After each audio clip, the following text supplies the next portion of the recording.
The range of the Ukrainian Flamingo missile, according to open sources, is 3,000 kilometers, and this is more than the American Tomahawk missile or the Russian Kalibr, said Ukrainian military observer Denis Popovich. This is a very powerful warhead, 1,000 kilograms. It is capable of causing enormous destruction. It is comparable to the Russian Kh-22, and what the Kh-22 can do, we, unfortunately, had the opportunity to find out. The speed of 900 kilometers is a cruise missile. It will always be subsonic. This is typical for this type of missile. It can be shot down like any target. There is no air target that cannot be shot down, he said on air at Radio NV.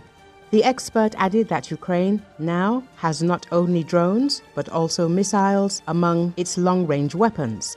This will allow it to carry out combined long-range strikes against Russia, overloading its air defense system. This significantly expands our capabilities for strikes to a strategic depth. 3,000 kilometers is beyond the Ural Mountains. A great many different objects are within the range of this missile, including the production of Shaheeds in Bucha. This is what is currently bothering us very much. If we manage to take out this production now, and the cruise missile of such power makes it possible to do this completely. If we manage to organize a good strike, then this production can be completely destroyed. And this will be very important for us, since we see that the enemy is now stockpiling Shaheeds, and now this is his main means of destroying objects on the territory of Ukraine. Popovich added, recall photos of the Ukrainian cruise missile Flamingo appeared on the internet. It is noted that it has already been transferred to serial production.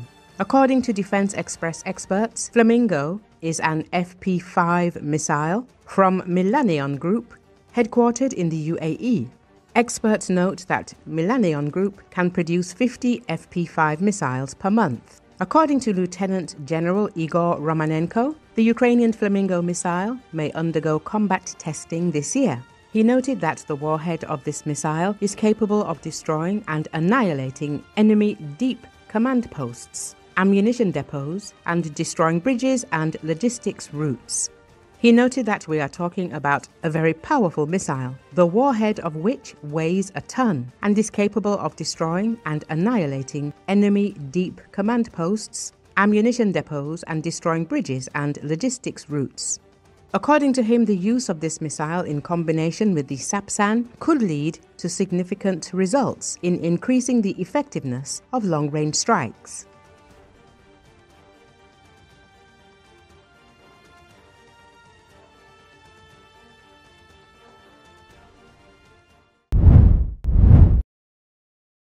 NATO Secretary-General Mark Rutte on Monday described a U.S. commitment to help allies with security guarantees for Ukraine following any deal with Russia to end the war as a breakthrough, but said details of the support still needed to be defined.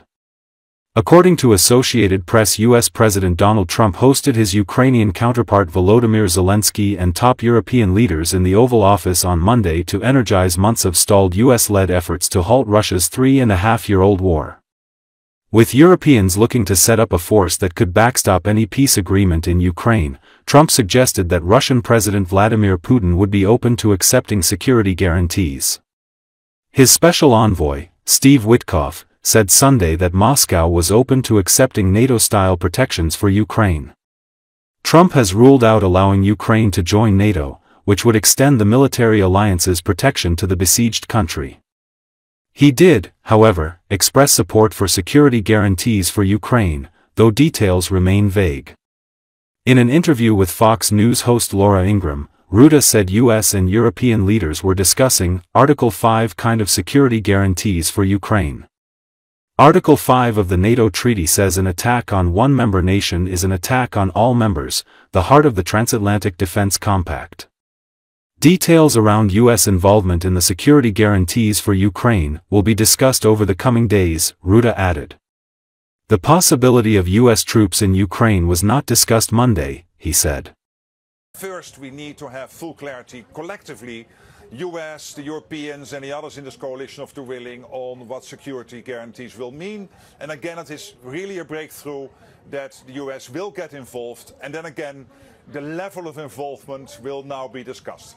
What we are discussing here is not NATO membership. What we are discussing here is Article 5 type of security guarantees for Ukraine, and what they exactly will entail will now be more specifically discussed. What that exactly will mean, the US involvement, will be discussed over the coming days. Anyway, we have to discuss more details of these security guarantees, but clearly for Ukraine to consider what to do next when it comes to territory, it is important to also know what the situation will be with the security guarantees to prevent Vladimir Putin from ever trying again to invade parts of Ukraine. Troops on the ground, is that a possibility? We have not discussed that at all today, so that will be part of the discussions which will now start. We will try to bring them to a next stage of understanding over the coming days. So today, the conversation was a conversation among friends, among close allies who respect each other, who like each other, who know each other very well, discussing how we can bring this terrible war to an end. And this is a goal we all have in common. And without President Trump, this deadlock with Putin would not have been broken. He was the only one who could do that, starting in February. Military and diplomatic analysts reacted Tuesday to the White House meeting between U.S. President Donald Trump, Ukrainian President Volodymyr Zelensky, and European leaders. According to Associated Press, Trump said Monday he's begun arrangements for a face-to-face meeting between Vladimir Putin and Volodymyr Zelensky to discuss a pathway to end Russia's invasion of Ukraine, while affirming that the U.S. would back European security guarantees aimed at preventing Moscow from re-invading its neighbor once the current conflict ends. Former commanding general of the U.S. Army in Europe, Ben Hodges, told the AP that Trump and his team don't really understand NATO, because otherwise they would not be suggesting a NATO-style security guarantee where an attack against one member is treated as an attack against all. What the hell is that? You're in NATO or you're not, Hodges said. Details of the security guarantees and Trump's efforts to arrange peace talks were still evolving as an extended meeting among Trump, Zelensky, and other European leaders wrapped up at the White House. But as they emerged from their talks, the leaders expressed guarded optimism that Trump could be finding momentum in his quest to fulfill his campaign promise of ending the grinding war.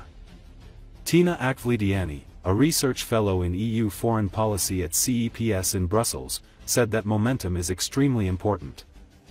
There should be further meetings and of course ceasefire, and the deal that can be acceptable for Ukraine as well as for President Putin and all the parties engaged, she added. I don't think he understands, or else he doesn't really care. I mean, that administration is so poorly informed on geography, on the history, on what's at stake, why this war is happening. The fact that the envoy, Mr. Witkoff, consistently uses Russian talking points, I'm in disbelief.